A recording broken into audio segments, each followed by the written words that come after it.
The Book of Job, Chapter 1. There was a man in the land of Uz, whose name was Job. That man was blameless and upright, and one who feared God, and turned away from evil. There were born to him 7 sons and 3 daughters. His possessions also were 7,000 sheep, 3,000 camels, 500 yoke of oxen, 500 she-donkeys, and a very great household, so that this man was the greatest of all the children of the East. His sons went and held a feast in the house of each one on his birthday, and they sent and called for their 3 sisters to eat and to drink with them. It was so, when the days of their feasting had run their course, that Job sent and sanctified them, and rose up early in the morning, and offered burnt offerings according to the number of them all. For Job said, "It may be that my sons have sinned, and renounced God in their hearts." Thus Job did continually. Now it happened on the day when the sons of God came to present themselves before the Lord, that Satan also came among them. The Lord said to Satan, "Where have you come from?" Then Satan answered the Lord and said, "From going back and forth in the earth, and from walking up and down in it." The Lord said to Satan, "Have you considered my servant Job? For there is none like him in all the earth, a blameless and an upright man, one who fears God, and turns away from evil." Then Satan answered the Lord and said, "Does Job fear God for nothing? Haven't you made a hedge around him, and around his house, and around all that he has on every side? You have blessed the work of his hands, and his substance is increased in the land. But put forth your hand now and touch all that he has, and he will renounce you to your face." The Lord said to Satan, "Behold, all that he has is in your power, only on himself don't put forth your hand." So Satan went forth from the presence of the Lord. It fell on a day when his sons and his daughters were eating and drinking wine in their eldest brother's house, that there came a messenger to Job and said, "The oxen were plowing and the donkeys feeding beside them, and the Sabaeans attacked and took them away. Yes, they have killed the servants with the edge of the sword, and I alone have escaped to tell you." While he was still speaking, there also came another and said, "The fire of God is fallen from the sky, and has burned up the sheep and the servants, and consumed them, and I alone have escaped to tell you." While he was still speaking, there came also another and said, "The Chaldeans made 3 bands, and swept down on the camels, and have taken them away, yes, and killed the servants with the edge of the sword, and I alone have escaped to tell you." While he was still speaking, there came also another and said, "Your sons and your daughters were eating and drinking wine in their eldest brother's house, and behold, there came a great wind from the wilderness, and struck the 4 corners of the house, and it fell on the young men, and they are dead. I alone have escaped to tell you." Then Job arose, and tore his robe, and shaved his head, and fell down on the ground and worshipped. He said, "Naked I came out of my mother's womb, and naked shall I return there. The Lord gave, and the Lord has taken away. Blessed be the name of the Lord." In all this Job did not sin, nor charge God with wrongdoing. Chapter 2. Again it happened on the day when the sons of God came to present themselves before the Lord, that Satan came also among them to present himself before the Lord. The Lord said to Satan, "Where have you come from?" Satan answered the Lord and said, "From going back and forth in the earth, and from walking up and down in it." The Lord said to Satan, "Have you considered my servant Job? For there is none like him in the earth, a blameless and an upright man, one who fears God, and turns away from evil. He still maintains his integrity, although you incited me against him, to ruin him without cause." Satan answered the Lord and said, "Skin for skin, yes, all that a man has will he give for his life. But put forth your hand now and touch his bones and his flesh, and he will renounce you to your face." The Lord said to Satan, "Behold, he is in your hands, only spare his life." So Satan went forth from the presence of the Lord, and struck Job with painful sores from the sole of his foot to his head. Job took for himself a potsherd to scrape himself with, and he sat among the ashes. Then his wife said to him, "Do you still maintain your integrity? Renounce God and die." But he said to her, You speak as one of the foolish women would speak. What? Shall we receive good at the hand of God, and shall we not receive evil? In all this Job didn't sin with his lips. Now when Job's 3 friends heard all this evil that had come on him, they each came from his own place, Eliphaz the Temanite, Bildad the Shuhite, and Zophar the Naamathite, and they made an appointment together to come to sympathize with him and to comfort him. When they lifted up their eyes from a distance and didn't recognize him, they raised their voices and wept, and they each tore his robe and sprinkled dust on their heads toward the sky. So they sat down with him on the ground 7 days and 7 nights, and none spoke a word to him, for they saw that his grief was very great. Chapter 3. After this, Job opened his mouth and cursed the day of his birth. Job answered, Let the day perish in which I was born, the night which said, There is a man-child conceived.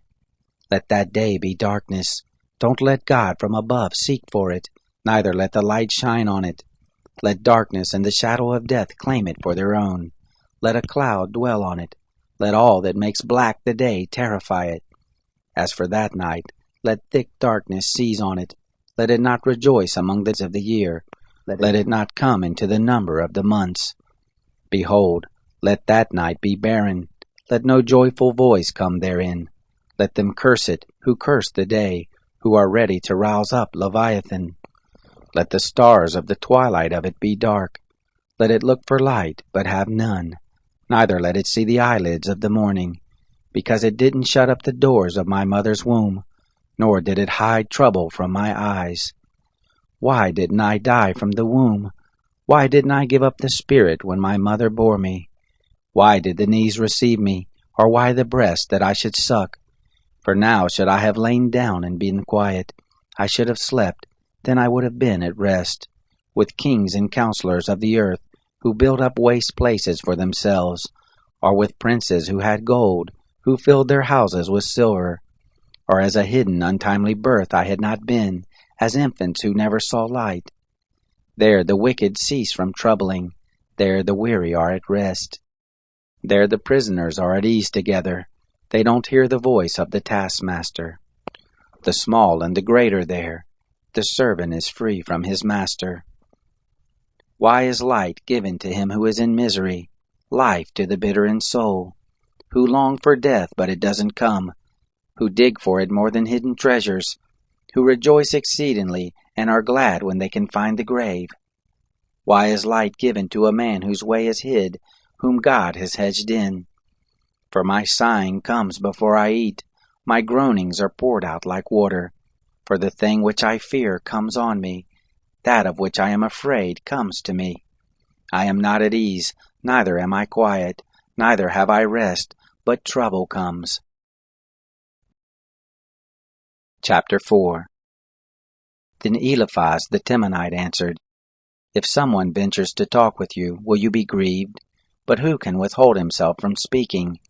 Behold, you have instructed many, you have strengthened the weak hands, your words have supported him who was falling, you have made firm the feeble knees. But now it has come to you and you faint, it touches you and you are troubled. Isn't your piety your confidence, the integrity of your ways your hope? Remember now, whoever perished being innocent, or where were the upright cut off? According to what I have seen, those who plow iniquity and sow trouble reap the same. By the breath of God they perish, by the blast of his anger are they consumed. The roaring of the lion and the voice of the fierce lion, the teeth of the young lions are broken. The old lion perishes for lack of prey, the cubs of the lioness are scattered abroad. Now a thing was secretly brought to me, my ear received a whisper of it, in thoughts from visions of the night, when deep sleep falls on men. Fear came on me and trembling, which made all my bones shake. Then a spirit passed before my face, the hair of my flesh stood up. It stood still, but I couldn't discern the appearance of it. A form was before my eyes. Silence. Then I heard a voice saying, Shall mortal man be more just than God? Shall a man be more pure than his Maker? Behold, He puts no trust in his servants. He charges his angels with error. How much more those who dwell in houses of clay, whose foundation is in the dust, who are crushed before the moth.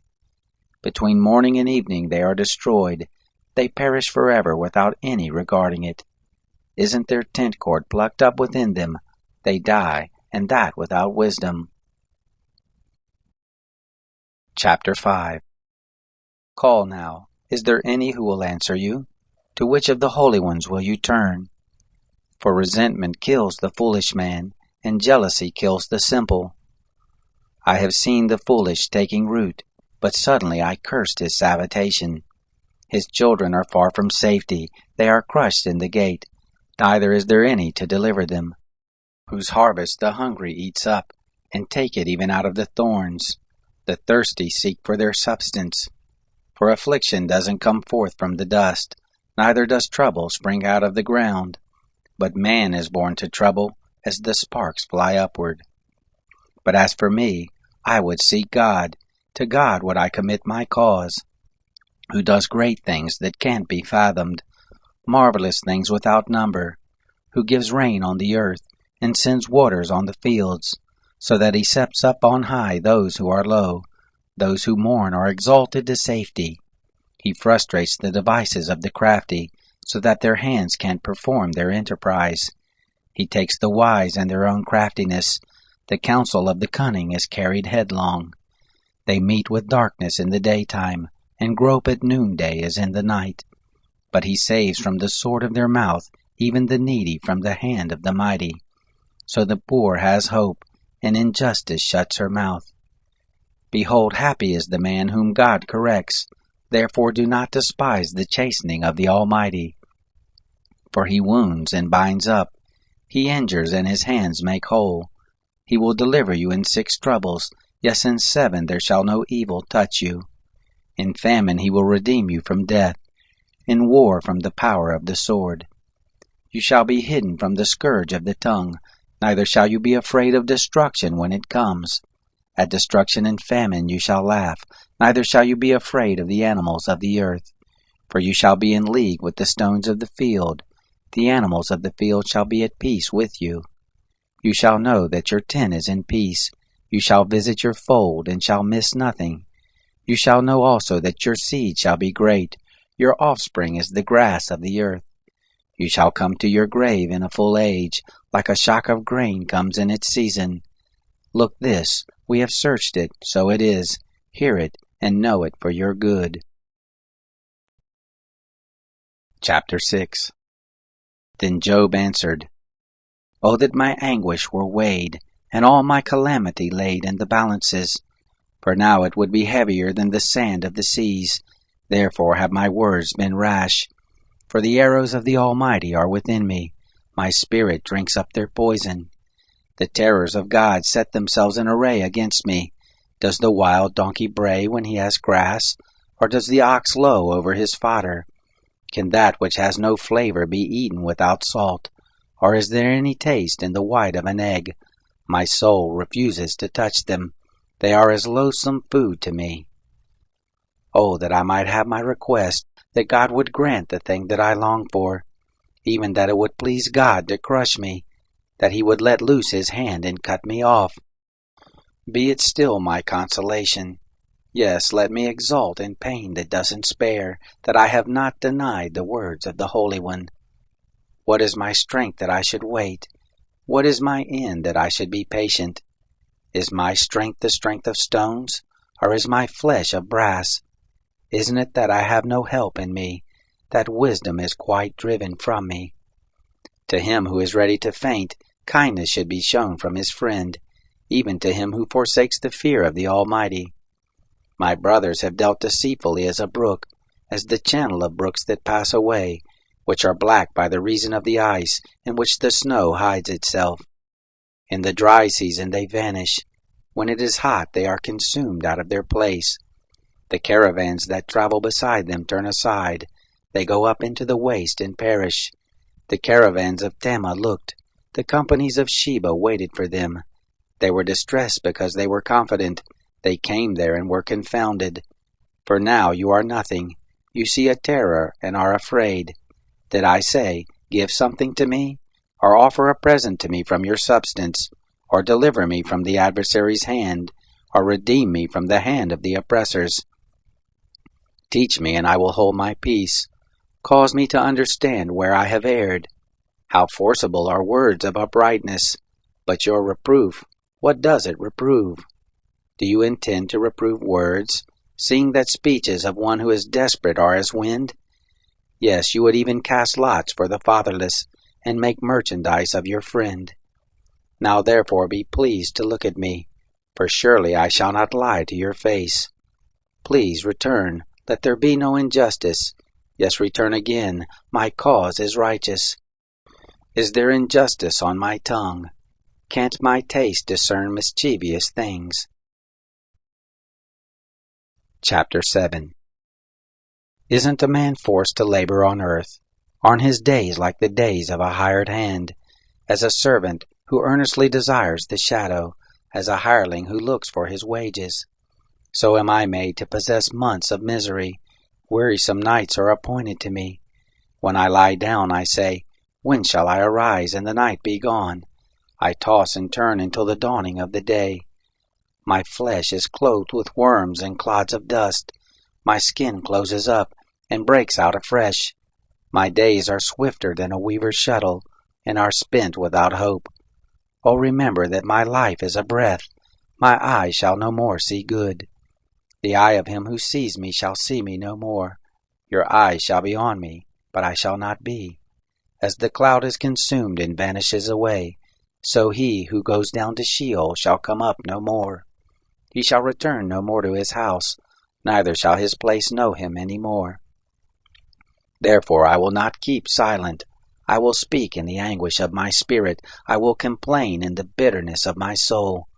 Am I a sea or a sea monster that you put a guard over me?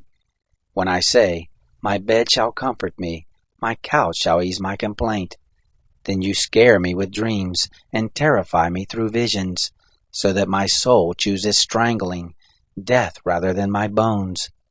I loathe my life. I don't want to live forever. Leave me alone, for my days are but a breath. What is man that you should magnify him, that you should set your mind on him, that you should visit him every morning and test him every moment? How long will you not look away from me, nor leave me alone until I swallow down my spit? If I have sinned, what do I do to you, you watcher of men? Why have you set me as a mark for yourself, so that I am a burden to myself? Why do you not pardon my disobedience, and take away my iniquity? For now I shall lie down in the dust. You will seek me diligently, but I shall not be. Chapter 8. Then Bildad the Shuhite answered, How long will you speak these things? Shall the words of your mouth be a mighty wind? Does God pervert justice, or does the Almighty pervert righteousness? If your children have sinned against him, he has delivered them into the hand of their disobedience. If you want to seek God diligently, make your supplication to the Almighty. If you were pure and upright, surely now he would awaken for you, and make the habitation of your righteousness prosper, though your beginning was small, yet your latter end would greatly increase. Please inquire of past generations. Find out about the learning of their fathers, for we are but of yesterday and know nothing, because our days on earth are a shadow. Shall they not teach you and tell you, and utter words out of their heart? Can the papyrus grow up without mire? Can the rushes grow without water? While it is yet in its greenness, not cut down, it withers before any other reed. So are the paths of all who forget God. The hope of the godless man shall perish, whose confidence shall break apart, whose trust is a spider's web. He shall lean on his house, but it shall not stand. He shall cling to it, but it shall not endure. He is green before the sun. His shoots go forth over his garden. His roots are wrapped around the rock pile. He sees the place of stones. If he is destroyed from his place, then it shall deny him, saying, I have not seen you. Behold, this is the joy of his way. Out of the earth shall others spring. Behold, God will not cast away a blameless man, neither will he uphold the evildoers. He will still fill your mouth with laughter, your lips with shouting. Those who hate you shall be clothed with shame. The tents of the wicked shall be no more. Chapter 9. Then Job answered, Truly I know that it is so, but how can man be just with God? If he is pleased to contend with him, he can't answer him 1 time in 1,000. God, who is wise in heart and mighty in strength, who has hardened himself against him and prospered, who removes the mountains and they don't know it when he overturns them in his anger, who shakes the earth out of its place, the pillars of it tremble, who commands the sun and it doesn't rise, and seals up the stars, who alone stretches out the heavens and treads on the waves of the sea, who makes the Bear, Orion, and the Pleiades, and the chambers of the south, who does great things past finding out, yes, marvelous things without number. Behold, he goes by me, and I don't see him. He passes on also, but I don't perceive him. Behold, he snatches away. Who can hinder him? Who will ask him, What are you doing? God will not withdraw his anger. The helpers of Rahab stoop under him. How much less shall I answer him, or choose my words to argue with him? Whom, though I were righteous, yet would I not answer. I would make supplication to my judge. If I had called, and he had answered me, yet I would not believe that he listened to my voice. For he breaks me with a tempest, and multiplies my wounds without cause. He will not allow me to take breath, but fills me with bitterness. If it is a matter of strength, behold, he is mighty. If of justice, who says he will summon me? Though I am righteous, my own mouth shall condemn me. Though I am blameless, it shall prove me perverse. I am blameless. I don't regard myself. I despise my life. It is all the same, therefore I say, he destroys the blameless and the wicked. If the scourge kills suddenly, he will mock at the trial of the innocent. The earth is given into the hand of the wicked. He covers the faces of the judges of it. If not he, then who is it? Now my days are swifter than a runner. They flee away. They see no good. They have passed away as the swift ships, as the eagle that swoops on the prey. If I say, I will forget my complaint, I will put off my sad face and cheer up. I am afraid of all my sorrows. I know that you will not hold me innocent. I shall be condemned. Why then do I labor in vain? If I wash myself with snow, and cleanse my hands with lye, yet you will plunge me in the ditch. My own clothes shall abhor me. For he is not a man as I am, that I should answer him, that we should come together in judgment. There is no umpire between us, that might lay his hand on us both. Let him take his rod away from me. Let his terror not make me afraid. Then I would speak and not fear him, for I am not so in myself. Chapter 10. My soul is weary of my life. I will give free course to my complaint. I will speak in the bitterness of my soul. I will tell God, Do not condemn me. Show me why you contend with me.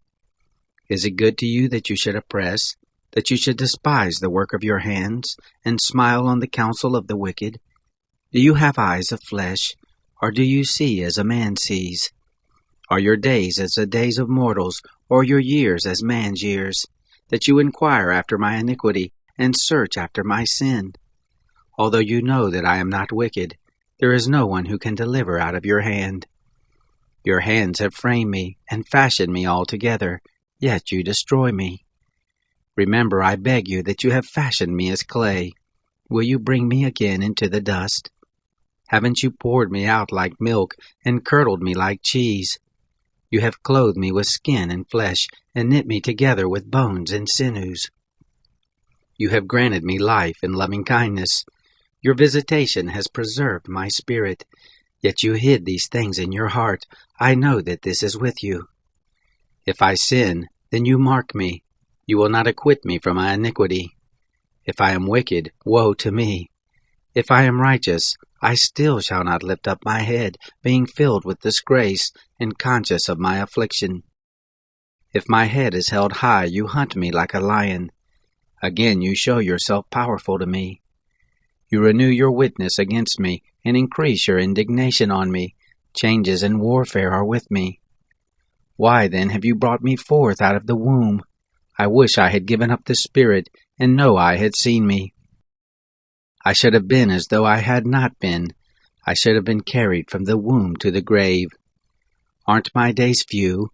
Cease then, leave me alone, that I may find a little comfort, before I go to where I shall not return from, to the land of darkness and of the shadow of death. The land dark as midnight, of the shadow of death without any order, where the light is as midnight. Chapter 11. Then Sophar the Naamathite answered, Shouldn't the multitude of words be answered? Should a man full of talk be justified? Should your boastings make men hold their peace? When you mock, shall no man make you ashamed? For you say, My doctrine is pure, I am clean in your eyes. But oh, that God would speak, and open his lips against you, that he would show you the secrets of wisdom. For true wisdom has two sides. Know therefore that God exacts of you less than your iniquity deserves. Can you fathom the mystery of God? Or can you probe the limits of the Almighty? They are as high as heaven. What can you do? Deeper than Sheol. What can you know? The measure of it is longer than the earth, and broader than the sea. If he passes by, or confines, or convenes a court, then who can oppose him? For he knows false men. He sees iniquity also, even though he doesn't consider it. But vain man can become wise, if a man can be born as a wild donkey's colt. If you set your heart aright, stretch out your hands toward him. If iniquity is in your hand, put it far away. Don't let unrighteousness dwell in your tents. Surely then you shall lift up your face without spot. Yes, you shall be steadfast, and shall not fear. For you shall forget your misery. You shall remember it as waters that are passed by. Life shall be clearer than the noonday. Though there is darkness, it shall be as the morning. You shall be secure, because there is hope. Yes, you shall search, and shall take your rest in safety. Also you shall lie down, and none shall make you afraid. Yes, many shall court your favor. But the eyes of the wicked shall fail. They shall have no way to flee. Their hope shall be the giving up of the Spirit. Chapter 12. Then Job answered, No doubt, but you are the people, and wisdom shall die with you. But I have understanding as well as you. I am not inferior to you. Yes, who doesn't know such things as these? I am like one who is a joke to his neighbor. I who called on God, and he answered. The just, the blameless man is a joke. In the thought of him who is at ease there is contempt for misfortune. It is ready for them whose foot slips. The tents of robbers prosper. Those who provoke God are secure, who carry their gods in their hands. But ask the animals now, and they shall teach you, the birds of the sky, and they shall tell you. Or speak to the earth, and it shall teach you, the fish of the sea shall declare it to you. Who doesn't know that in all these the hand of the Lord has done this, in whose hand is the life of every living thing, the breath of all mankind? Doesn't the ear try words, even as the palate tastes its food? With aged men is wisdom, in length of days is understanding. With God is wisdom and might, he has counsel and understanding. Behold, he breaks down, and it can't be built again. He imprisons a man, and there can be no release. Behold, he withholds the waters, and they dry up. Again he sends them out, and they overturn the earth. With him is strength and wisdom. The deceived and the deceiver are his. He leads counselors away stripped. He makes judges fools. He loosens the bonds of kings. He binds their loins with a belt. He leads priests away stripped and overthrows the mighty. He removes the speech of those who are trusted, and takes away the understanding of the elders. He pours contempt on princes, and loosens the belt of the strong. He uncovers deep things out of darkness, and brings out to light the shadow of death. He increases the nations, and he destroys them. He enlarges the nations, and he leads them captive. He takes away understanding from the chiefs of the people of the earth, and causes them to wander in a wilderness where there is no way. They grope in the dark without light. He makes them stagger like a drunken man. Chapter 13. Behold, my eye has seen all this. My ear has heard and understood it. What you know, I know also. I am not inferior to you. Surely I would speak to the Almighty. I desire to reason with God. But you are forgers of lies. You are all physicians of no value. Oh, that you would be completely silent, then you would be wise. Hear now my reasoning. Listen to the pleadings of my lips. Will you speak unrighteously for God, and talk deceitfully for him? Will you show partiality to him? Will you contend for God? Is it good that he should search you out? Or as one deceives a man, will you deceive him? He will surely reprove you, if you secretly show partiality. Shall not his majesty make you afraid, and his dread fall on you? Your memorable sayings are proverbs of ashes. Your defenses are defenses of clay. Be silent, leave me alone that I may speak. Let come on me what will. Why should I take my flesh in my teeth, and put my life in my hand? Behold, he will kill me. I have no hope. Nevertheless I will maintain my ways before him. This also shall be my salvation, that a godless man shall not come before him. Hear diligently my speech, let my declaration be in your ears. See now, I have set my cause in order. I know that I am righteous. Who is he who will contend with me? For then would I hold my peace, and give up the spirit. Only don't do two things to me, then I will not hide myself from your face. Withdraw your hand far from me, and don't let your terror make me afraid. Then call, and I will answer, or let me speak, and you answer me. How many are my iniquities and sins? Make me know my disobedience and my sin. Why hide your face, and hold me for your enemy? Will you harass a driven leaf? Will you pursue the dry stubble? For you write bitter things against me, and make me inherit the iniquities of my youth. You also put my feet in the stocks, and mark all my paths. You set a bound to the soles of my feet. Though I am decaying like a rotten thing, like a garment that is moth-eaten. Chapter 14. Man, who is born of a woman, is a few days and full of trouble. He comes forth like a flower and is cut down. He also flees like a shadow and doesn't continue. Do you open your eyes on such a one, and bring me into judgment with you? Who can bring a clean thing out of an unclean? Not one. Seeing his days are determined, the number of his months is with you, and you have appointed his bounds that he can't pass. Look away from him that he may rest, until he shall accomplish as a hireling his day. For there is hope for a tree, if it is cut down, that it will sprout again, that the tender branch of it will not cease, though the root of it grows old in the earth, and the stock of it dies in the ground. Yet through the sin of water it will bud, and put forth boughs like a plant. But man dies and is laid low. Yes, man gives up the spirit, and where is he? As the waters fail from the sea, and the river wastes and dries up, so man lies down and doesn't rise. Until the heavens are no more, they shall not awake, nor be roused out of their sleep. Oh, that you would hide me in Sheol, that you would keep me secret until your wrath is past, that you would appoint me a set time and remember me. If a man dies, shall he live again? All the days of my warfare would I wait until my release should come. You would call, and I would answer you. You would have a desire to the work of your hands. But now you number my steps. Don't you watch over my sin? My disobedience is sealed up in a bag. You fasten up my iniquity. But the mountain falling comes to nothing. The rock is removed out of its place. The waters wear the stones. The torrents of it wash away the dust of the earth. So you destroy the hope of man. You forever prevail against him, and he passes. You change his face, and send him away. His sons come to honor, and he doesn't know it. They are brought low, but he doesn't perceive it of them. But his flesh on him has pain. His soul within him mourns. Chapter 15.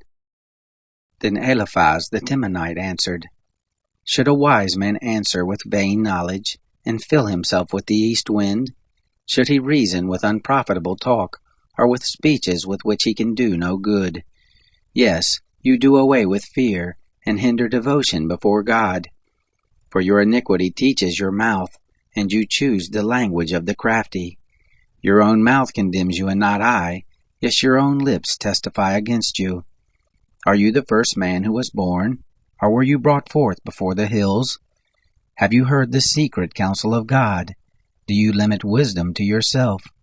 What do you know that we don't know? What do you understand which is not in us?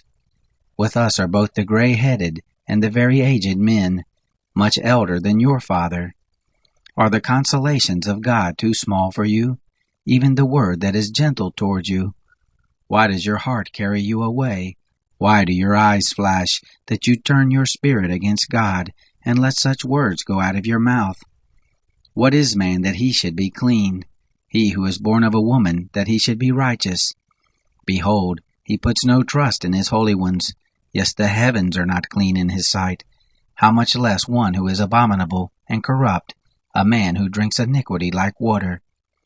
I will show you, listen to me, that which I have seen I will declare, which wise men have told from their fathers and have not hidden it, to whom alone the land was given, and no stranger passed among them. The wicked man travails with pain all his days, even the number of years that are laid up for the oppressor. A sound of terrors is in his ears. In prosperity the destroyer shall come on him. He doesn't believe that he shall return out of darkness. He is waited for by the sword. He wanders abroad for bread, saying, Where is it? He knows that the day of darkness is ready at his hand. Distress and anguish make him afraid. They prevail against him, as a king ready to the battle, because he has stretched out his hand against God, and behaves himself proudly against the Almighty. He runs at him with a stiff neck, with the thick shields of his bucklers, because he has covered his face with his fatness, and gathered fat on his loins. He has lived in desolate cities, he in houses which no one inhabited, which were ready to become heaps. He shall not be rich, neither shall his substance continue, neither shall their possession be extended on the earth. He shall not depart out of darkness. The flame shall dry up his branches. By the breath of God's mouth shall he go away.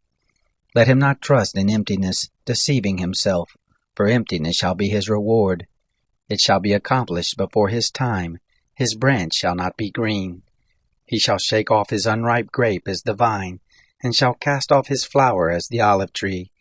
For the company of the godless shall be barren, and fire shall consume the tents of bribery. They conceive mischief, and bring forth iniquity. Their heart prepares deceit. Chapter 16. Then Job answered, I have heard many such things. Miserable comforters are you all. Shall vain words have an end? Or what provokes you that you answer? I also could speak as you do. If your soul were in my soul's place, I could join words together against you, and shake my head at you. But I would strengthen you with my mouth. The solace of my lips would relieve you. Though I speak, my grief is not subsided. Though I forbear, what am I eased? But now, God, you have surely worn me out. You have made desolate all my company. You have shriveled me up. This is a witness against me. My leanness rises up against me. It testifies to my face. He has torn me in his wrath, and persecuted me. He has gnashed on me with his teeth. My adversary sharpens his eyes on me. They have gaped on me with their mouth. They have struck me on the cheek reproachfully. They gather themselves together against me. God delivers me to the ungodly, and casts me into the hands of the wicked. I was at ease, and he broke me apart. Yes, he has taken me by the neck, and dashed me to pieces. He has also set me up for his target. His archers surround me. He splits my kidneys apart and does not spare. He pours out my gall on the ground. He breaks me with breach on breach. He runs on me like a giant. I have sewed sackcloth on my skin, and have thrust my horn in the dust. My face is red with weeping. Darkness is on my eyelids, although there is no violence in my hands, and my prayer is pure. Earth, don't cover my blood. Let my cry have no place to rest. Even now, behold, my witness is in heaven. He who vouches for me is on high. My friends scoff at me. My eyes pour out tears to God. Oh, that he would maintain the right of man with God, of a son of man with his neighbor. For when a few years are come, I shall go the way from whence I shall not return. Chapter 17. My spirit is consumed, my days are extinct, and the grave is ready for me. Surely there are mockers with me. My eyes dwell on their provocation. Now give a pledge, be collateral for me with yourself. Who is there who will strike hands with me? For you have hidden their heart from understanding, therefore shall you not exalt them. He who denounces his friends for a prey, even the eyes of his children shall fail. But he has made me a byword of the people. They spit in my face. My eye also is dim by reason of sorrow. All my members are as a shadow. Upright men shall be astonished at this.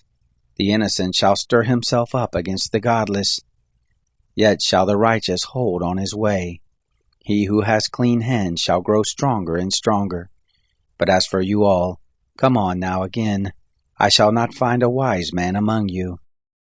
My days are past. My plans are broken off, as are the thoughts of my heart. They change the night into day, saying, the light is near, in the presence of darkness.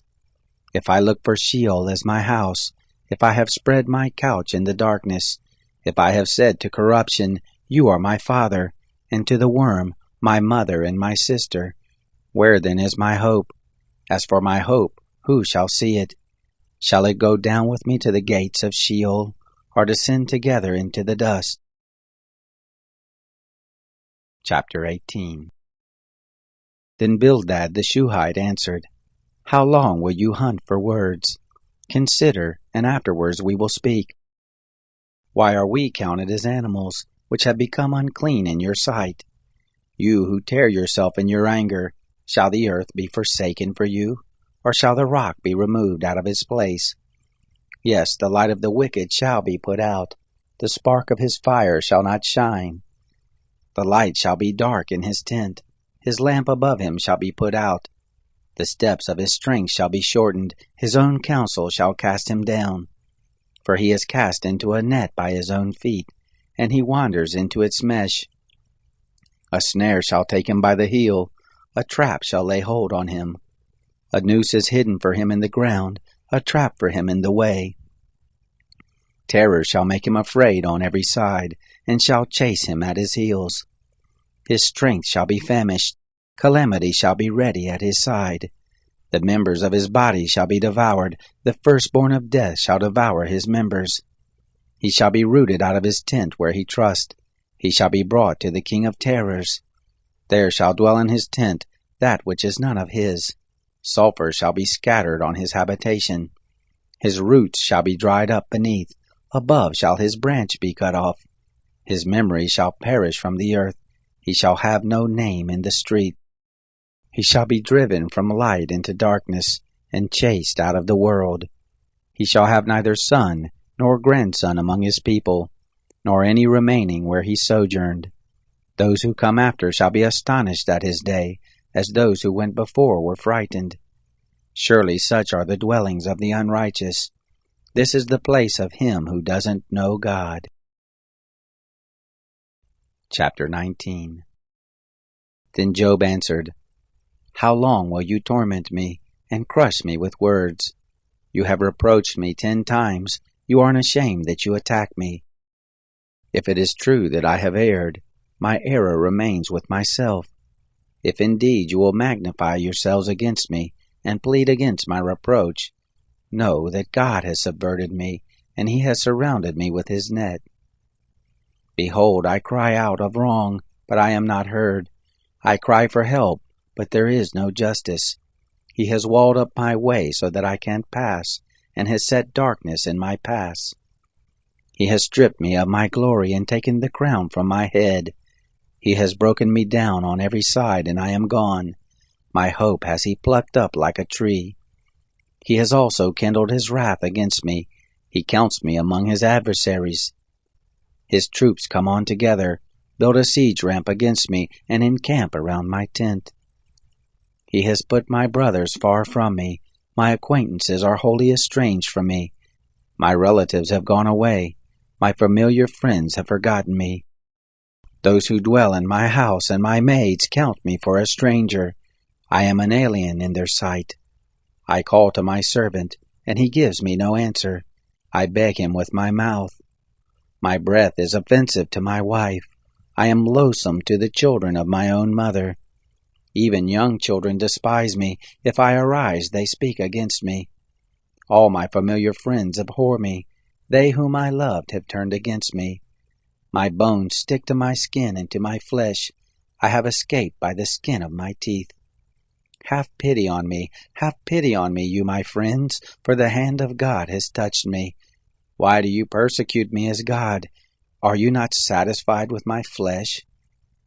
Oh, that my words were now written, oh, that they were inscribed in a book, that with an iron pen and lead they were engraved in the rock forever.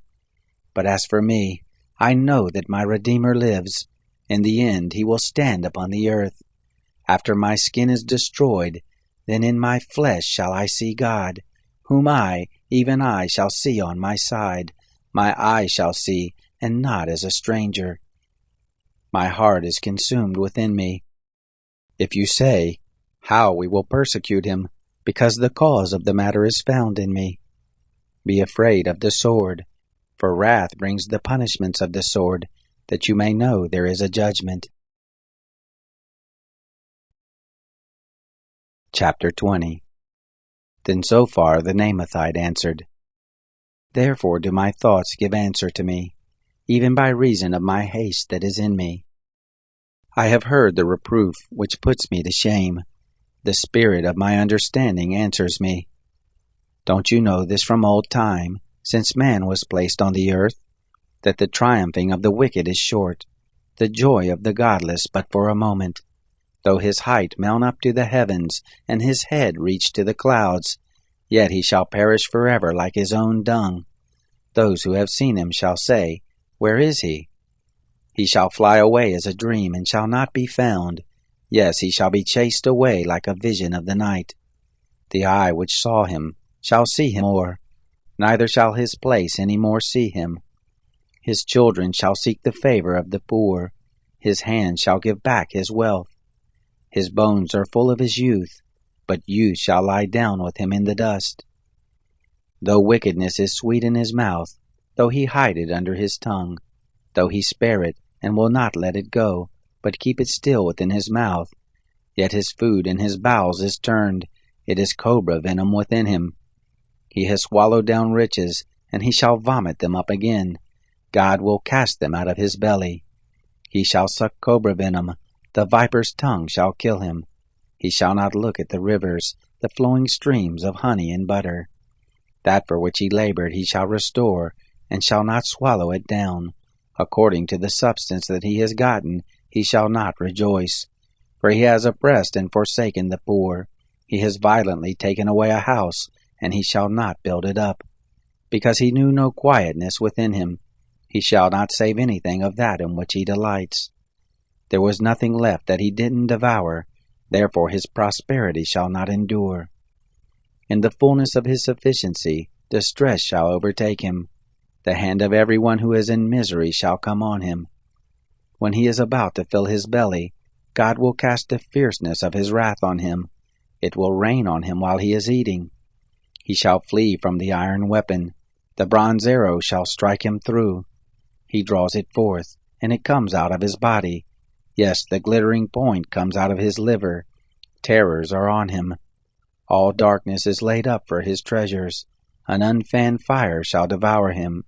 It shall consume that which is left in his tent. The heavens shall reveal his iniquity. The earth shall rise up against him.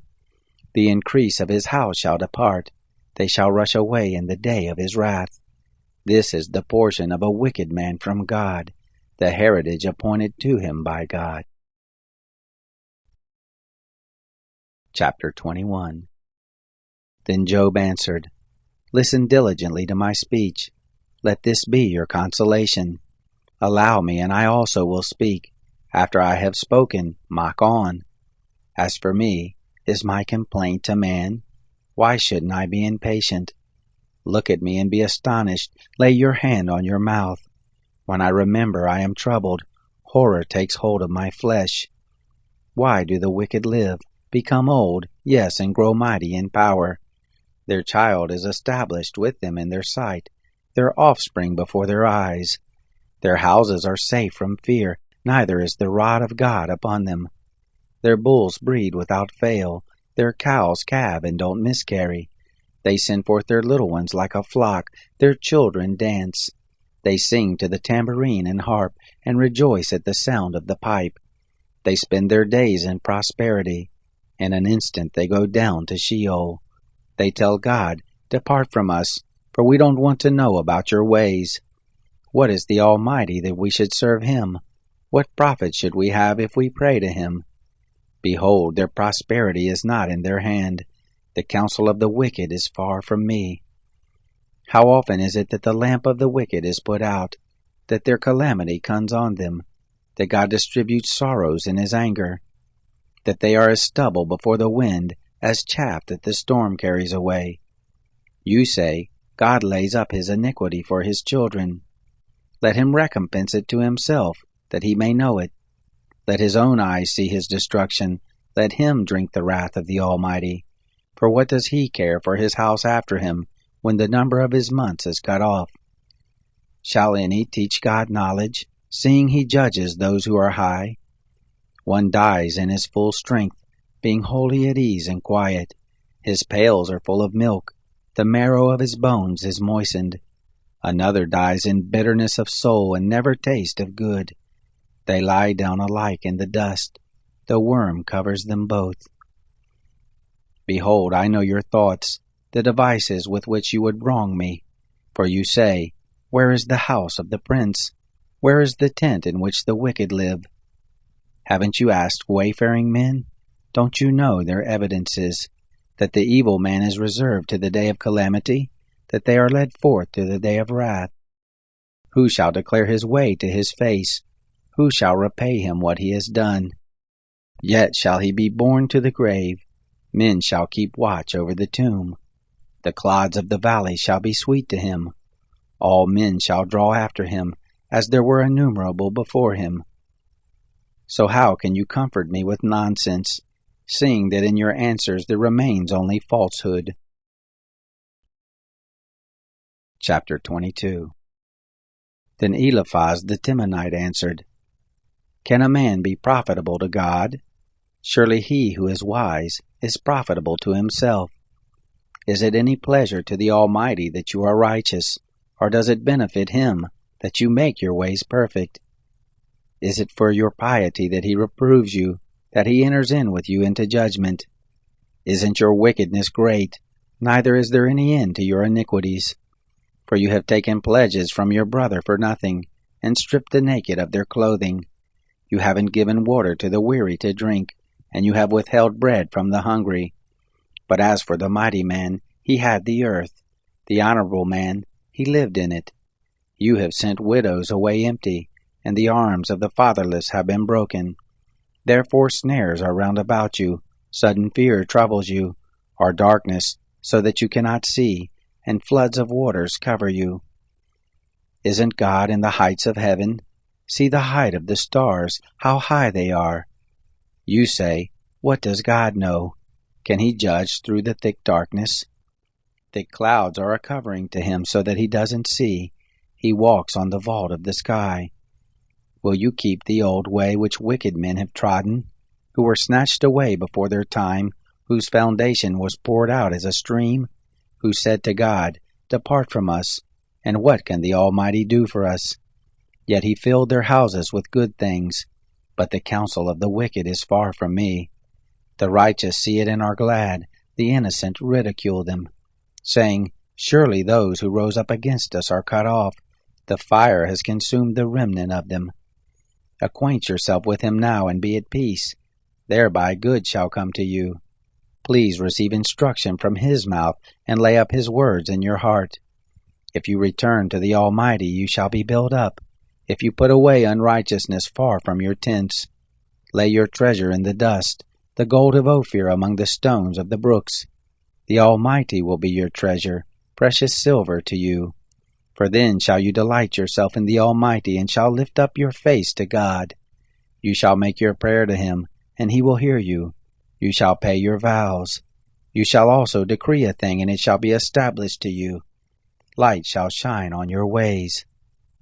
When they cast down, you shall say, Be lifted up. He will save the humble person. He will even deliver him who is not innocent. Yes, he shall be delivered through the cleanness of your hands. Chapter 23. Then Job answered, Even today is my complaint rebellious. His hand is heavy in spite of my groaning. Oh, that I knew where I might find him, that I might come even to his seat. I would set my cause in order before him, and fill my mouth with arguments. I would know the words which he would answer me, and understand what he would tell me. Would he contend with me in the greatness of his power? No, but he would listen to me. There the upright might reason with him, so I should be delivered forever from my judge. If I go east, he is not there. If west, I can't find him. He works to the north, but I can't see him. He turns south, but I can't catch a glimpse of him. But he knows the way that I take. When he has tried me, I shall come forth like gold. My foot is held fast to his steps. His way have I kept and not turned aside. I haven't gone back from the commandment of his lips. I have treasured up the words of his mouth more than my necessary food. But he stands alone, and who can oppose him? What his soul desires, even that he does, for he performs that which is appointed for me. Many such things are with him.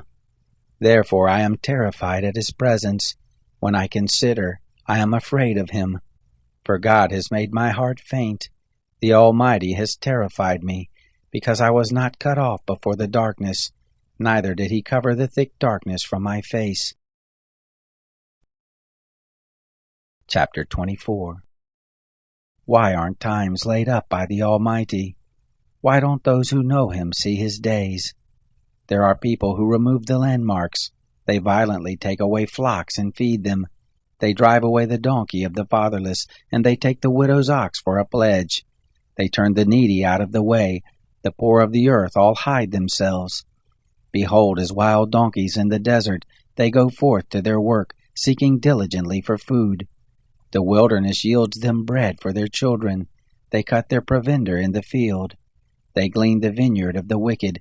They lie all night naked without clothing, and have no covering in the cold. They are wet with the showers of the mountains, and embrace the rock for lack of shelter.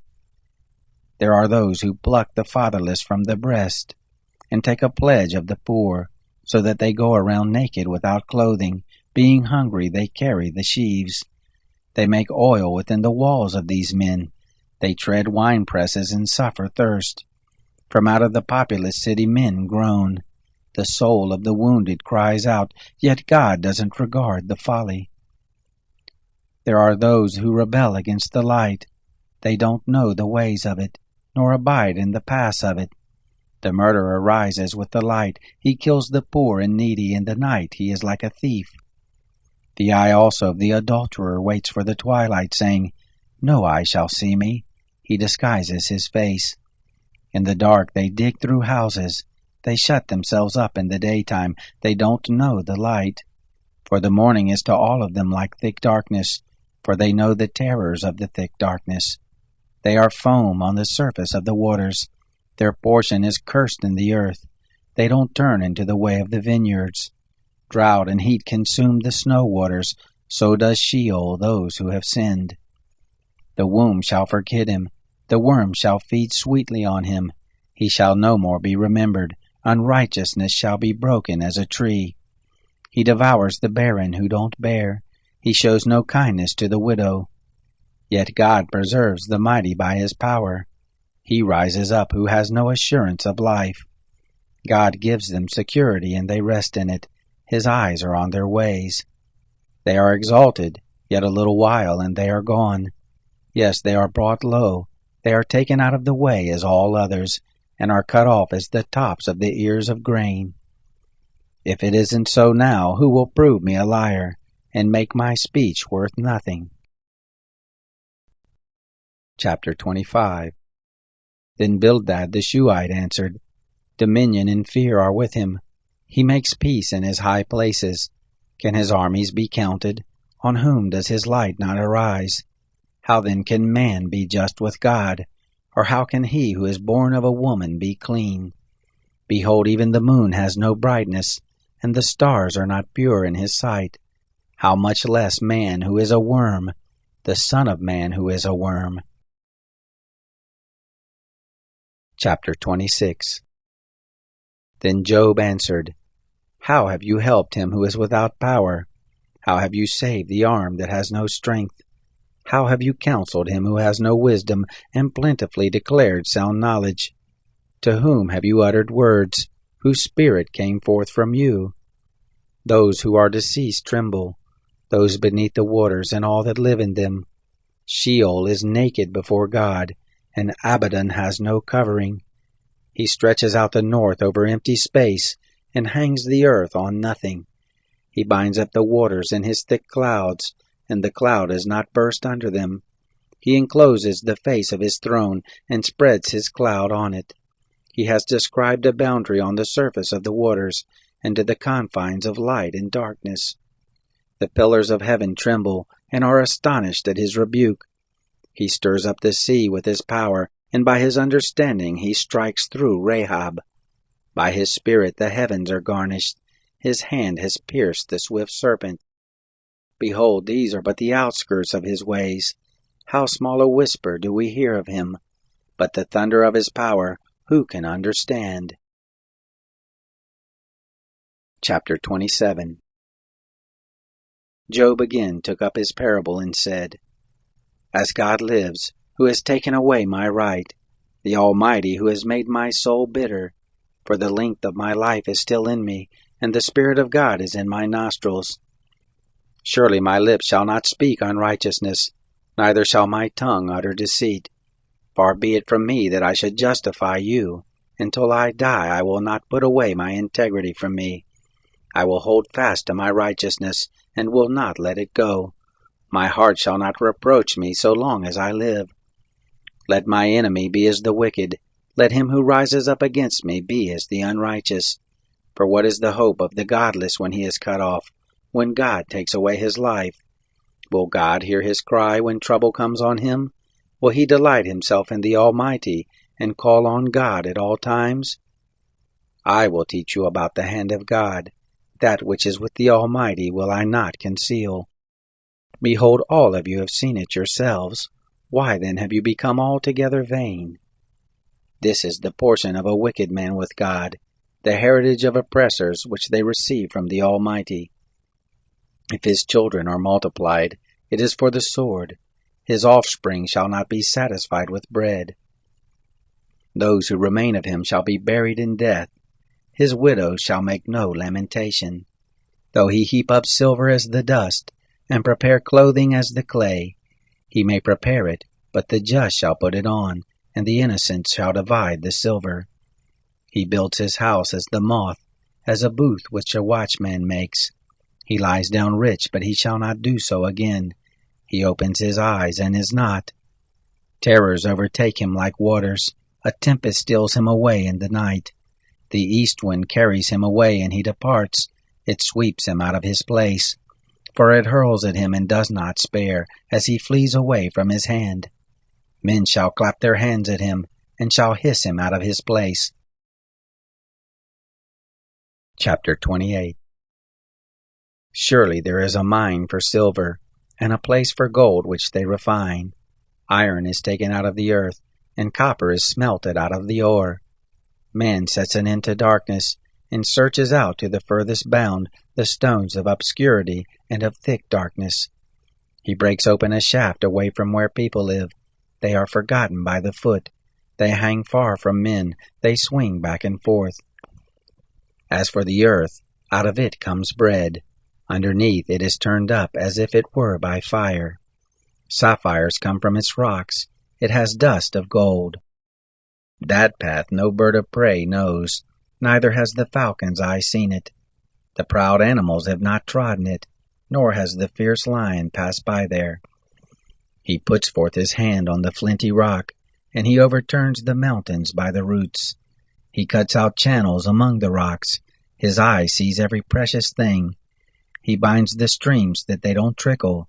The thing that is hidden he brings forth to light. But where shall wisdom be found? Where is the place of understanding? Man doesn't know its price, neither is it found in the land of the living. The deep says, "It isn't in me." The sea says, "It isn't with me." It can't be gotten for gold, neither shall silver be weighed for its price. It can't be valued with the gold of Ophir, with the precious onyx or the sapphire. Gold and glass can't equal it, neither shall it be exchanged for jewels of fine gold. No mention shall be made of coral or of crystal. Yes, the price of wisdom is above rubies. The topaz of Ethiopia shall not equal it, neither shall it be valued with pure gold. Whence then comes wisdom? Where is the place of understanding? Seeing it is hidden from the eyes of all living, and kept close from the birds of the sky. Destruction and death say, "We have heard a rumor of it with our ears." God understands its way, and he knows its place. For he looks to the ends of the earth, and sees under the whole sky. He establishes the force of the wind. Yes, he measures out the waters by measure. When he made a decree for the rain, and a way for the lightning of the thunder, then did he see it and declare it. He established it, yes, and searched it out. To man he said, "Behold, the fear of the Lord, that is wisdom. To depart from evil is understanding." Chapter 29. Job again took up his parable and said, "Oh, that I were as in the months of old, as in the days when God watched over me, when his lamp shone on my head, and by his light I walked through darkness, as I was in the ripeness of my days, when the friendship of God was in my tent, when the Almighty was yet with me, and my children were around me, when my steps were washed with butter, and the rock poured out streams of oil for me, when I went forth to the city gate, when I prepared my seat in the street. The young men saw me and hid themselves. The aged rose up and stood. The princes refrained from talking, and laid their hand on their mouth. The voice of the nobles was hushed, and their tongue stuck to the roof of their mouth. For when the ear heard me, then it blessed me, and when the eye saw me, it commended me, because I delivered the poor who cried, and the fatherless also, who had none to help him. The blessing of him who was ready to perish came on me, and I caused the widow's heart to sing for joy. I put on righteousness, and it clothed me. My justice was as a robe and a diadem. I was eyes to the blind, and feet to the lame.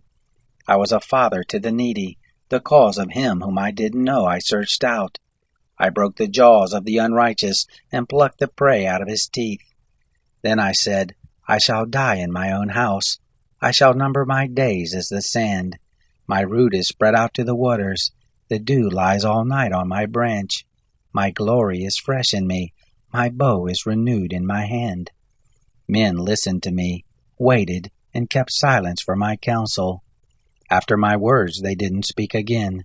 My speech fell on them. They waited for me as for the rain. Their mouths drank as with the spring rain. I smiled on them when they had no confidence. They didn't reject the light of my face. I chose out their way and sat as chief.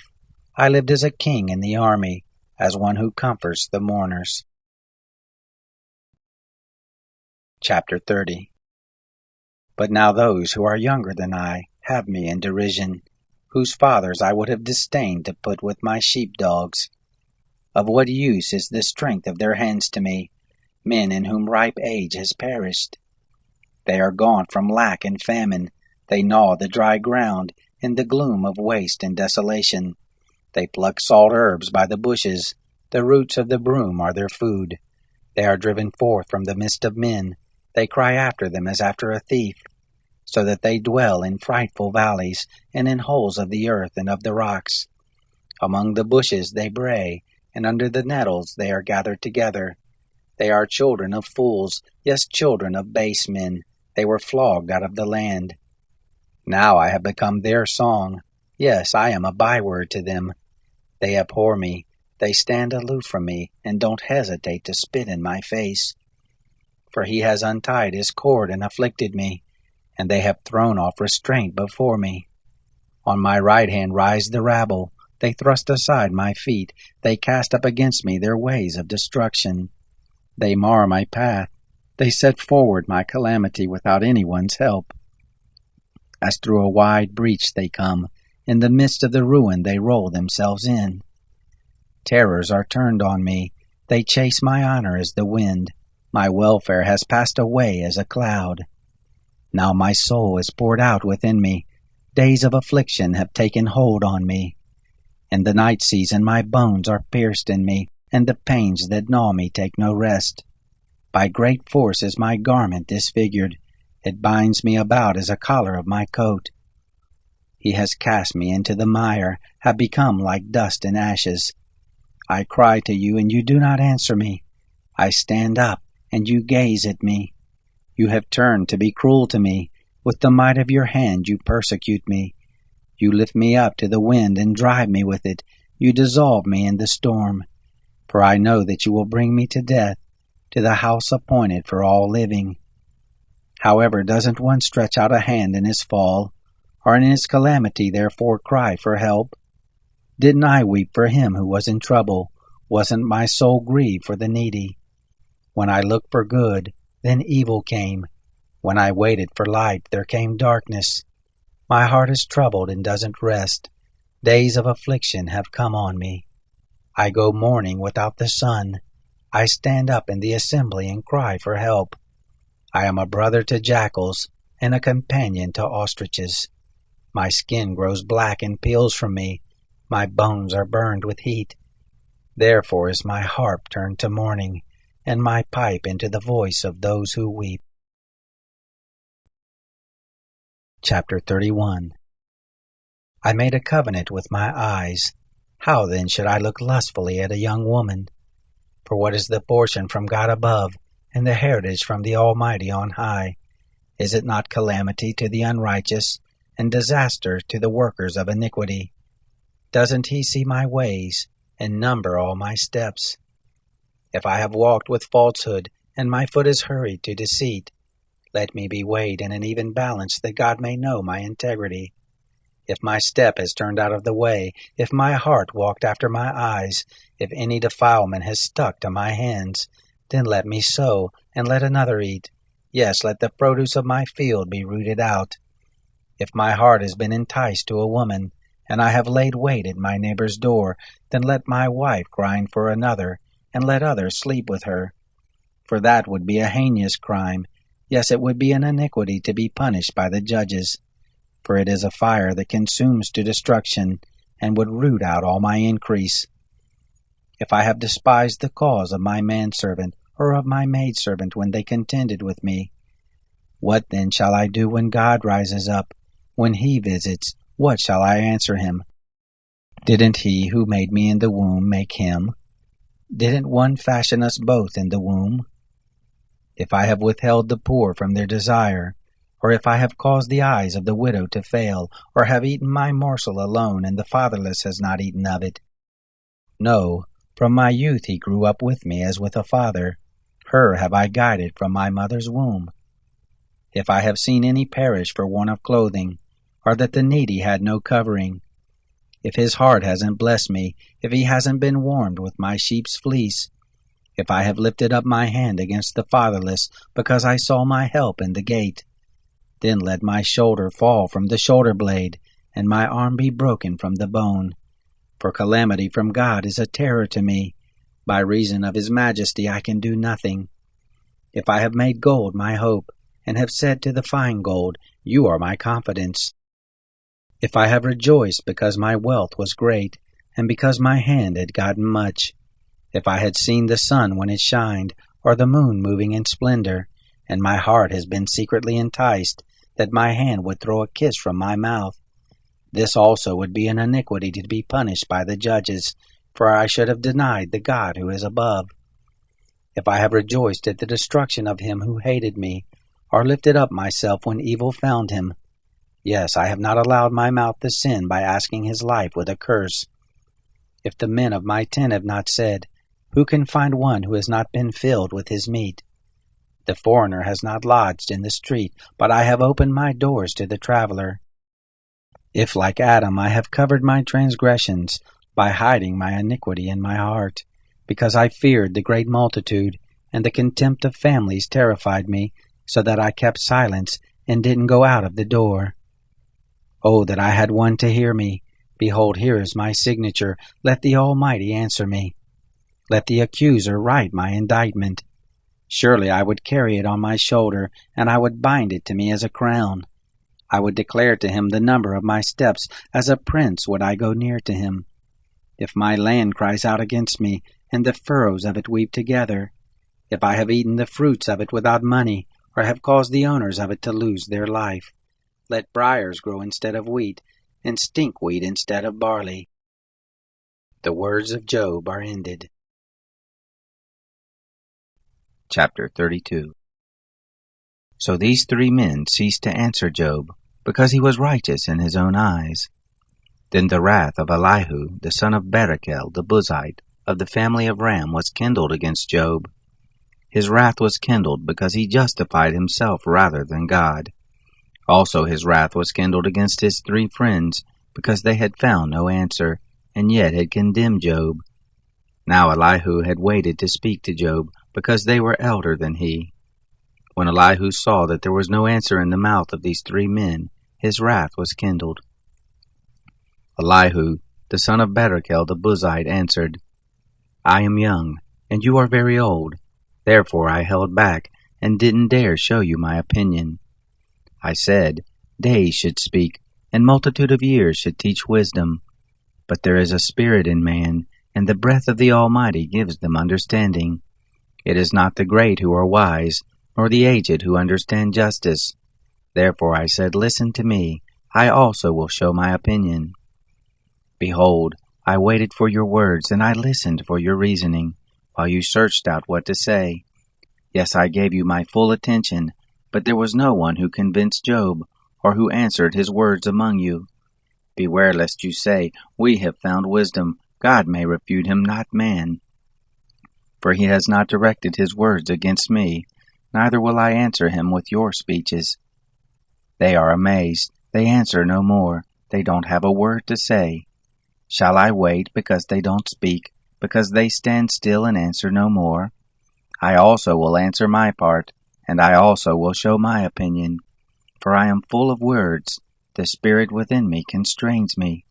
Behold, my breast is as wine which has no vent. Like new wineskins it is ready to burst. I will speak, that I may be refreshed. I will open my lips and answer. Please don't let me respect any man's person, neither will I give flattering titles to any man. For I don't know how to give flattering titles, or else my Maker would soon take me away. Chapter 33. However, Job, please hear my speech and listen to all my words. See now, I have opened my mouth, my tongue has spoken in my mouth. My words shall utter the uprightness of my heart, that which my lips know they shall speak sincerely. The Spirit of God has made me, and the breath of the Almighty gives me life. If you can, answer me. Set your words in order before me, and stand forth. Behold, I am toward God even as you are. I am also formed out of the clay. Behold, my terror shall not make you afraid, neither shall my pressure be heavy on you. Surely you have spoken in my hearing. I have heard the voice of your word, saying, I am clean, without disobedience. I am innocent, neither is there iniquity in me. Behold, he finds occasions against me. He counts me for his enemy. He puts my feet in the stocks. He marks all my paths. Behold, I will answer you. In this you are not just, for God is greater than man. Why do you strive against him, because he doesn't give account of any of his matters? For God speaks once, Yes, twice, though man pays no attention. In a dream, in a vision of the night, when deep sleep falls on men, in slumbering on their bed. Then he opens the ears of men and seals their instruction, that he may withdraw man from his purpose, and hide pride from man. He keeps back his soul from the pit, and his life from perishing by the sword. He is chastened also with pain on his bed, with continual strife in his bones, so that his life abhors bread, and his soul dainty food. His flesh is so consumed away that it can't be seen. His bones that were not seen stick out. Yes, his soul draws near to the pit, and his life to the destroyers. If there is beside him an angel, an interpreter, one among 1,000, to show to man what is right for him, then God is gracious to him and says, Deliver him from going down to the pit. I have found a ransom. His flesh shall be fresher than a child's. He returns to the days of his youth. He prays to God, and he is favorable to him, so that he sees his face with joy. He restores to man his righteousness. He sings before men and says, I have sinned and perverted that which was right, and it didn't profit me. He has redeemed my soul from going down into the pit. My life shall see the light. Behold, God works all these things, twice, yes, 3 times with a man, to bring back his soul from the pit, that he may be enlightened with the light of the living. Mark well, Job, and listen to me. Hold your peace, and I will speak.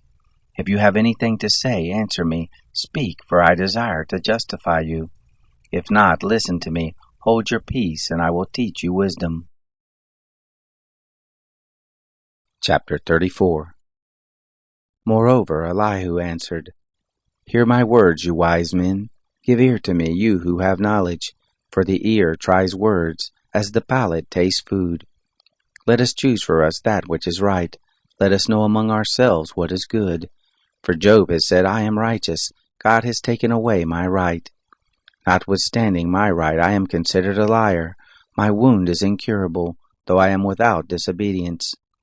What man is like Job, who drinks scorn like water, who goes in company with workers of iniquity, and walks with wicked men? For he has said, It profits a man nothing, that he should delight himself with God. Therefore listen to me, you men of understanding. Far be it from God that he should do wickedness, from the Almighty that he should commit iniquity. For the work of a man will he render to him, and cause every man to find according to his ways. Yes, surely God will not do wickedly, neither will the Almighty pervert justice. Who gave him a charge over the earth, or who has appointed him over the whole world? If he sets his heart on himself, if he gather to himself his spirit and his breath, all flesh would perish together, and man would turn again to dust. If now you have understanding, hear this, listen to the voice of my words. Shall even one who hates justice govern? Will you condemn him who is righteous and mighty? Who says to a king, vile, or to nobles, wicked? Who doesn't respect the persons of princes, nor regard the rich more than the poor? For they are all the work of his hands. In a moment they die, even at midnight. The people are shaken and pass away. The mighty are taken away without hand. For his eyes are on the ways of a man. He sees all his goings. There is no darkness, nor thick gloom, where the workers of iniquity may hide themselves. For he doesn't need to consider a man further, that he should go before God in judgment. He breaks in pieces mighty men in ways past finding out, and sets others in their place. Therefore he takes knowledge of their works. He overturns them in the night, so that they are destroyed. He strikes them as wicked men, in the open sight of others, because they are turned aside from following him, and wouldn't have regard in any of his ways. So that they caused the cry of the poor to come to him. He heard the cry of the afflicted. When he gives quietness, who then can condemn? When he hides his face, who then can see him? Alike whether to a nation or to a man, that the godless man may not reign, that there be no one to ensnare the people. For has any said to God, I am guilty, but I will not offend any more? Teach me that which I don't see. If I have done iniquity, I will do it no more. Shall his recompense be as you desire, that you refuse it? For you must choose, and not I. Therefore speak what you know. Men of understanding will tell me, yes, every wise man who hears me. Job speaks without knowledge. His words are without wisdom. I wish that Job were tried to the end, because of his answering like wicked men. For he adds rebellion to his sin. He claps his hands among us, and multiplies his words against God. Chapter 35. Moreover, Elihu answered, Do you think this to be your right? Or do you say, My righteousness is more than God's? That you ask, What advantage will it be to you? What profit shall I have more than if I had sinned? I will answer you, and your companions with you. Look to the heavens and see. See the skies which are higher than you. If you have sinned, what effect do you have against him? If your transgressions are multiplied, what do you do to him? If you are righteous, what do you give him? Or what does he receive from your hand? Your wickedness may hurt a man as you are, and your righteousness may profit a son of man. By reason of the multitude of oppressions they cry out. They cry for help by reason of the arm of the Almighty. But none says, Where is God my Maker, who gives songs in the night, who teaches us more than the animals of the earth, and makes us wiser than the birds of the sky? There they cry, but none gives answer, because of the pride of evil men. Surely God will not hear an empty cry, neither will the Almighty regard it. How much less when you say you don't see him? The cause is before him, and you wait for him. But now, because he has not visited in his anger, neither does he greatly regard arrogance. Therefore Job opens his mouth with empty talk, and he multiplies words without knowledge. Chapter 36. Elihu also continued and said, Bear with me a little, and I will show you, for I still have something to say on God's behalf. I will get my knowledge from afar, and will ascribe righteousness to my Maker. For truly my words are not false. One who is perfect in knowledge is with you. Behold, God is mighty, and doesn't despise anyone. He is mighty in strength of understanding. He doesn't preserve the life of the wicked, but gives to the afflicted their right. He doesn't withdraw his eyes from the righteous, but with kings on the throne he sets them forever, and they are exalted. If they are bound in fetters, and are taken in the cords of affliction, then he shows them their work and their transgressions, that they have behaved themselves proudly. He also opens their ears to instruction, and commands that they return from iniquity. If they listen and serve him, they shall spend their days in prosperity, and their years in pleasures. But if they don't listen, they shall perish by the sword, they shall die without knowledge. But those who are godless in heart lay up anger. They don't cry for help when he binds them. They die in their youth. Their life perishes among the unclean. He delivers the afflicted by their affliction, and opens their ear in oppression. Yes, he would have allured you out of distress into a broad place, where there is no restriction. That which is set on your table would be full of fatness. But you are full of the judgment of the wicked. Judgment and justice take hold of you. Don't let riches entice you to wrath, neither let the great size of a bribe turn you aside. Would your wealth sustain you in distress, or all the might of your strength? Don't desire the night, when people are cut off in their place.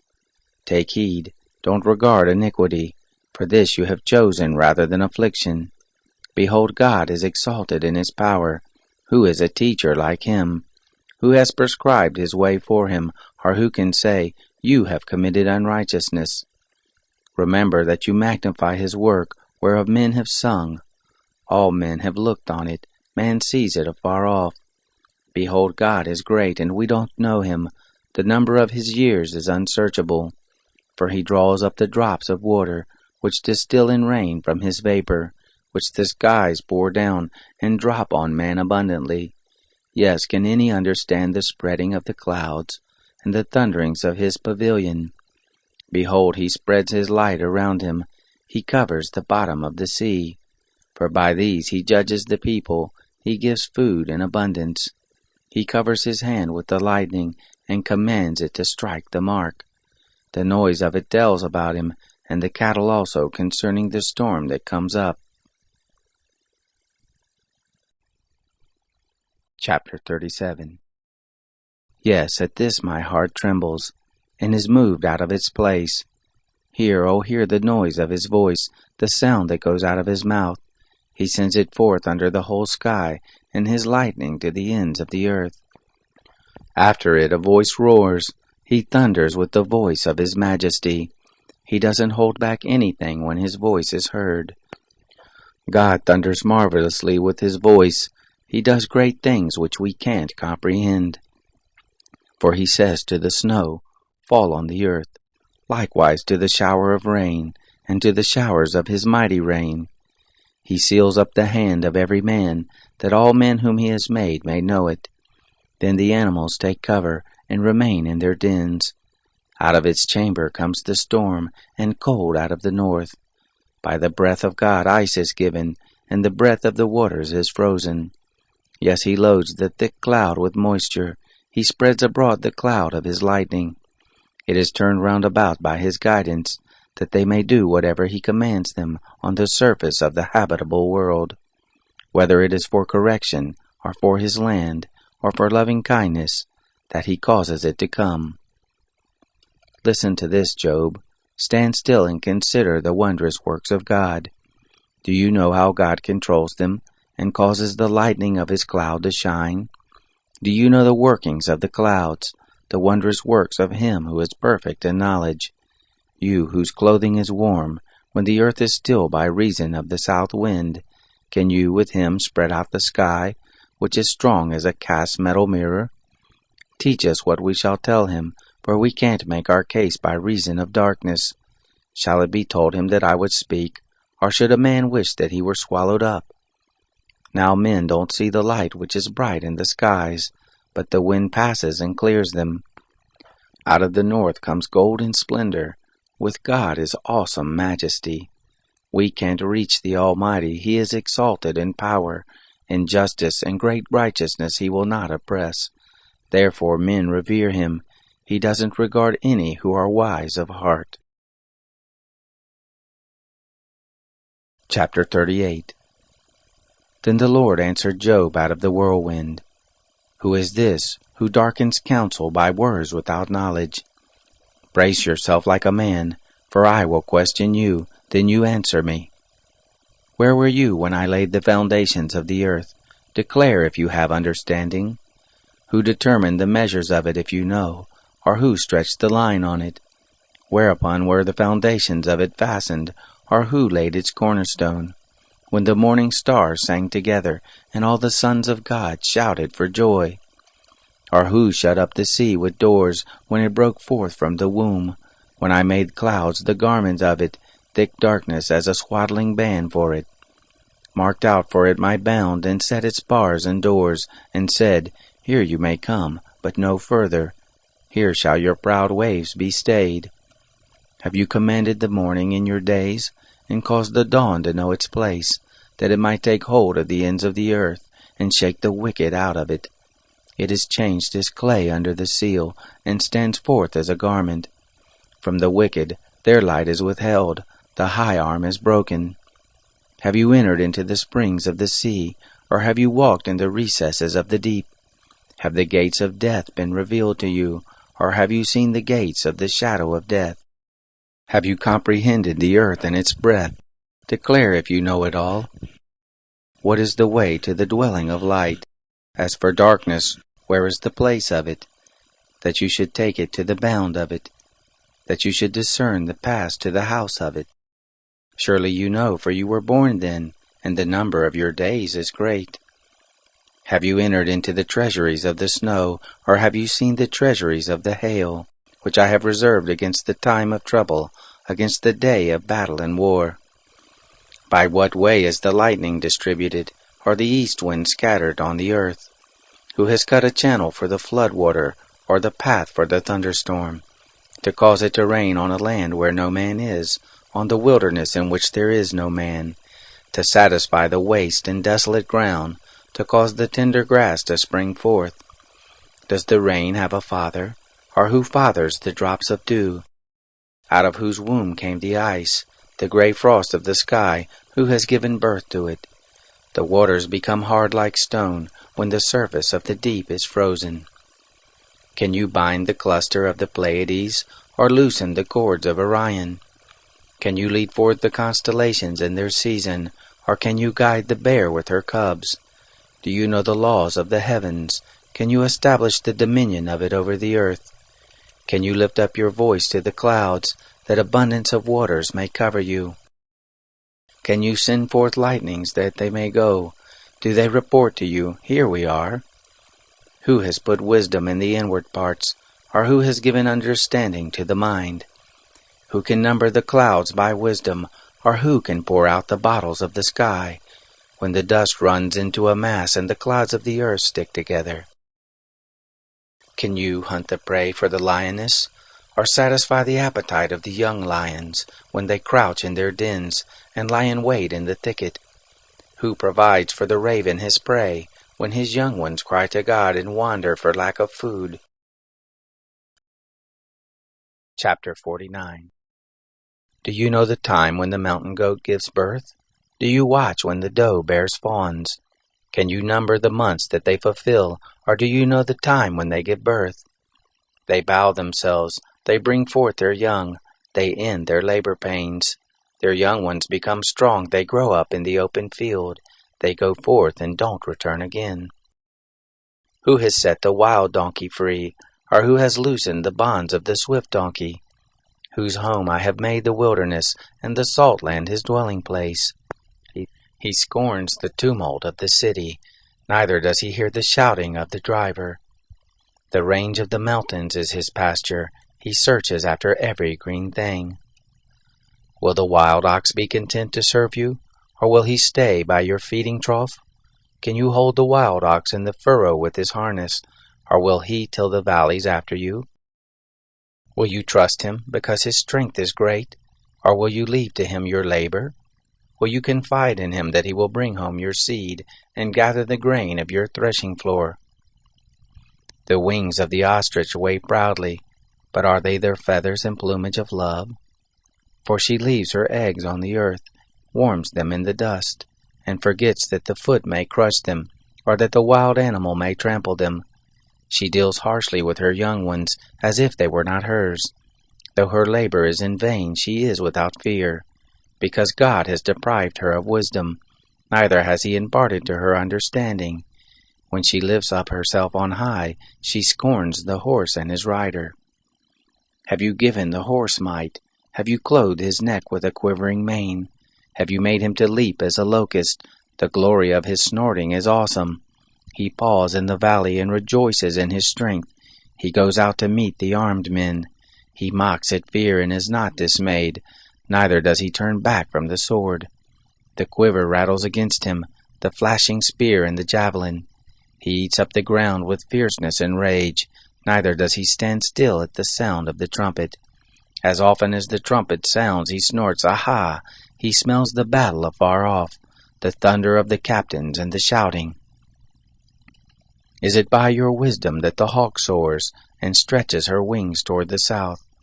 Is it at your command that the eagle mounts up and makes his nest on high? On the cliff he dwells and makes his home, on the point of the cliff and the stronghold. From there he spies out the prey, his eyes see it afar off. His young ones also suck up blood, where the slain are, there he is. Chapter 40. Moreover, the Lord answered Job, "Shall he who argues contend with the Almighty? He who argues with God, let him answer him." Then Job answered the Lord, "Behold, I am of small account. What shall I answer you? I lay my hand on my mouth. I have spoken once, and I will not answer. Yes, twice, but I will proceed no further." Then the Lord answered Job out of the whirlwind, "Now brace yourself like a man. I will question you, and you will answer me. Will you even annul my judgment? Will you condemn me, that you may be justified? Or have you an arm like God? Can you thunder with a voice like him? Now deck yourself with excellency and dignity. Array yourself with honor and majesty. Put forth the fury of your anger. Look on everyone who is proud and bring him low. Look on everyone who is proud and humble him. Crush the wicked in their place. Hide them in the dust together. Bind their faces in the hidden place. Then I will also admit to you that your own right hand can save you. See now the behemoth, which I made as well as you. He eats grass like an ox. Look now, his strength is in his loins. His force is in the muscles of his belly. He moves his tail like a cedar. The sinews of his thighs are knit together. His bones are like tubes of brass. His limbs are like bars of iron. He is the chief of the ways of God. He who made him gives him his sword. Surely the mountains bring him forth food, where all the animals of the field do play. He lies under the lotus trees, in the covert of the reed and the marsh. The lotuses cover him with their shade. The willows of the brook surround him. Behold, if a river overflows, he doesn't tremble. He is confident, though the Jordan swells even to his mouth. Shall any take him when he is on the watch, or pierce through his nose with a snare? Chapter 41. Can you draw out Leviathan with a fishhook, or press down his tongue with a cord? Can you put a rope into his nose, or pierce his jaw through with a hook? Will he make many petitions to you, or will he speak soft words to you? Will he make a covenant with you that you should take him for a servant forever? Will you play with him as with a bird, or will you bind him for your girls? Will traders barter for him? Will they part him among the merchants? Can you fill his skin with barbed irons, or his head with fish spears? Lay your hand on him, remember the battle, and do so no more. Behold, the hope of him is in vain. Will not one be cast down even at the sight of him? None is so fierce that he dares stir him up. Who then is he who can stand before me? Who has first given to me, that I should repay him? Everything under the heavens is mine. I will not keep silence concerning his limbs, nor his mighty strength, nor his goodly frame. Who can strip off his outer garment? Who shall come within his jaws? Who can open the doors of his face? Around his teeth is terror. Strong scales are his pride, shut up together with a close seal. One is so near to another that no air can come between them. They are joined one to another. They stick together so that they can't be pulled apart. His sneezing flashes forth light. His eyes are like the eyelids of the morning. Out of his mouth go burning torches. Sparks of fire leap forth. Out of his nostrils a smoke goes, as a boiling pot over a fire of reeds. His breath kindles coals. A flame goes forth from his mouth. In his neck there is strength.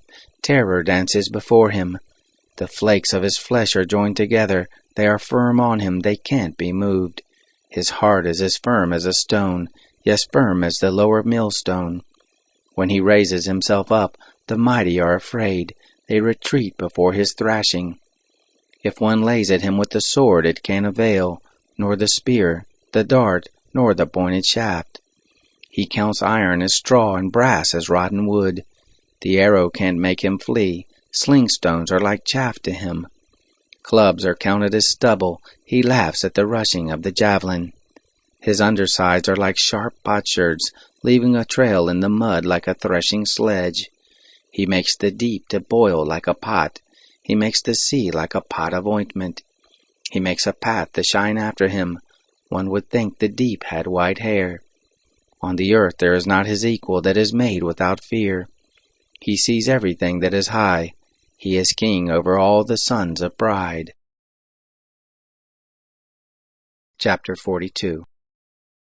Then Job answered the Lord, I know that you can do all things, and that no purpose of yours can be restrained. You ask, Who is this who hides counsel without knowledge? Therefore I have uttered that which I did not understand, things too wonderful for me which I didn't know. You said, Listen now, and I will speak. I will question you, and you will answer me. I had heard of you by the hearing of the ear, but now my eye sees you. Therefore I abhor myself, and repent in dust and ashes. It was so. that after the Lord had spoken these words to Job, the Lord said to Eliphaz the Temanite, My wrath is kindled against you, and against your 2 friends, for you have not spoken of me the thing that is right as my servant Job has. Now therefore, take to yourselves 7 bulls and 7 rams, and go to my servant Job, and offer up for yourselves a burnt offering, and my servant Job shall pray for you, for I will accept him, that I not deal with you according to your folly. For you have not spoken of me the thing that is right, as my servant Job has. So Eliphaz the Temanite, and Bildad the Shuhite, and Zophar the Naamathite went, and did what the Lord commanded them, and the Lord accepted Job. The Lord turned the captivity of Job when he prayed for his friends. The Lord gave Job twice as much as he had before. Then came there to him all of his brothers, and all his sisters, and all those who had been of his acquaintance before, and ate bread with him in his house. They comforted him, and consoled him, concerning all the evil that the Lord had brought on him. Every one also gave him a piece of money, and every one a ring of gold. So the Lord blessed the latter end of Job more than his beginning.